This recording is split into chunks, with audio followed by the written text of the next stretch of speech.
ድንቅ የሆነ ሐዲስ ነው። ሱብሃንአላህ አንተ የአላህ መልእክተኛ ሆይ ያላቸው ምን ሰዩሐሲቡ الناس يوم القيامة لا اله الا الله የቂያማ ቀን ሰዎችን ሒሳብ የሚያደርግ ማን ነው? who is the auditor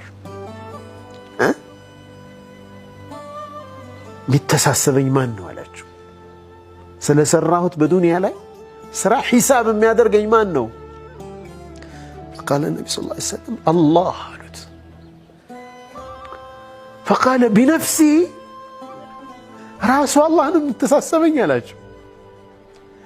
قال النبي صلى الله عليه وسلم بنفسه እሱ ራሱ ነው የሚተሳሰበህ። فقال الأعرابي الله أكبر الله ታላቅ ነው አለ። ወብተሰም ደስ አለው ፈገግ አለ ፊቱ ብርሃን ሆነ። الله ነው የሚተሳሰበህ ሲባል فقال النبي صلى الله عليه وسلم لما تبتسم يا أعرابي أنت የገጠር ሰውዬ ለምንድነው እንዲህ ፈገግ ያልከው? ለምን ፈገግ እንዳለ ጠየቁት። فقال يا رسول الله إن الكريم إذا قدر عفا الكريم الله ነው ቸር የሆነው ጌታ እየቻለ ይቅር ይላል አላቸው። وإذا حاسب سامح ሂሳብ ሲያደርግ ሲመረምር ደግሞ ዝም ብሎ ያልፋል አላቸው።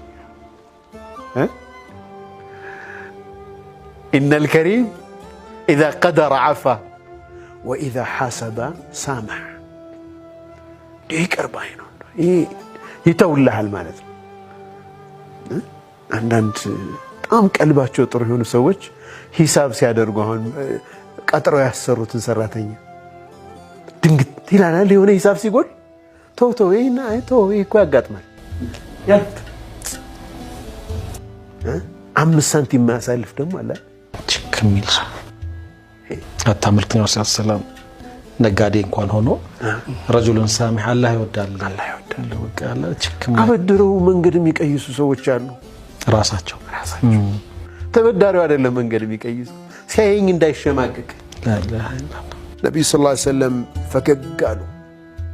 ይሄንን ሲላቸው الكريم إن الكريم إذا قدر عفا وإذا حاسب سامح ሲላቸው ነብዩ ሰለላሁ ዐለይሂ ወሰለም ፈገግ አሉና فقه الأعرابي سبحان الله ይሄ አዕራቢ እስላም ገብቶታል አሉ። ዱዓውቋል አሉ። በቃ ገባው ማለት ፍቅህ ማለት መረዳት ማለት ነው። አንደርስታንዲንግ የዲኑን እንትን ተረድቷል አሉ።